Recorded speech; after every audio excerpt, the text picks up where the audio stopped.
Hi, and welcome back to Nursery Rhymes in Modern Times, where we are investigating traditional and contemporary nursery rhymes in a modern context.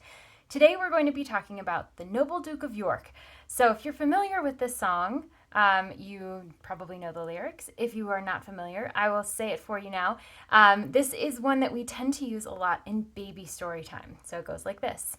Oh, the noble Duke of York, he had 10,000 men. He marched them up to the top of the hill, and he marched them down again. And when they're up, they're up. And when they're down, they're down. And when they're only halfway up, they're neither up nor down. So, this song we use for Baby Storytime for lots of reasons. One is the up and down. So when you have a baby in your lap for a Baby Storytime, you march them up to the top of the hill, march them down again, and up and down. And when you're only halfway up, you're neither up nor down. So it's a lot of movement for those babies. It's really fun for caregivers. It also gives you a nice workout if you're the caregiver, lifting that baby up and down.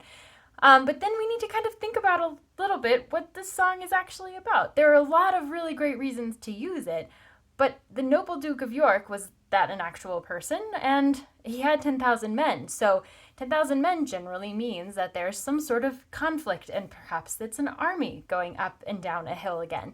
So is that something that we want to be communicating to our little ones?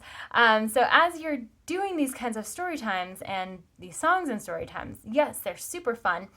And as we think about the history that goes along with them, there's perhaps some coloring that it goes into exactly why we use those songs the way we do. So according to historians, there's a lot of potential for this song. It's not necessarily about one specific duke.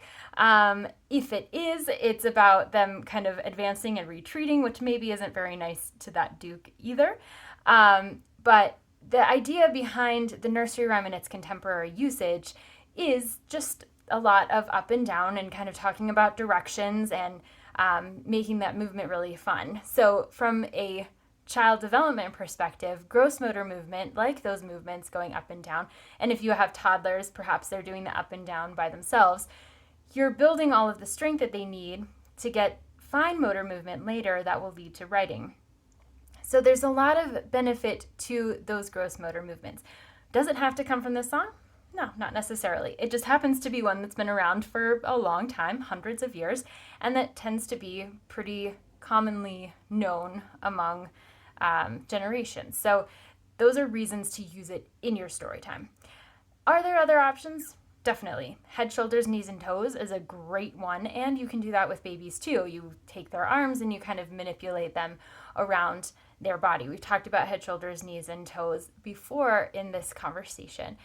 So there are a lot of other opportunities for us to bring those gross motor movements into our story times, not necessarily talking about a duke that lived a long time ago who marched some troops maybe or maybe not up or down a hill. There are actually a lot of different versions of this as well, including one that has to do with Napoleon. So there's some of that historical context that can be really helpful. But is it necessary to be done in a baby story time? I don't know.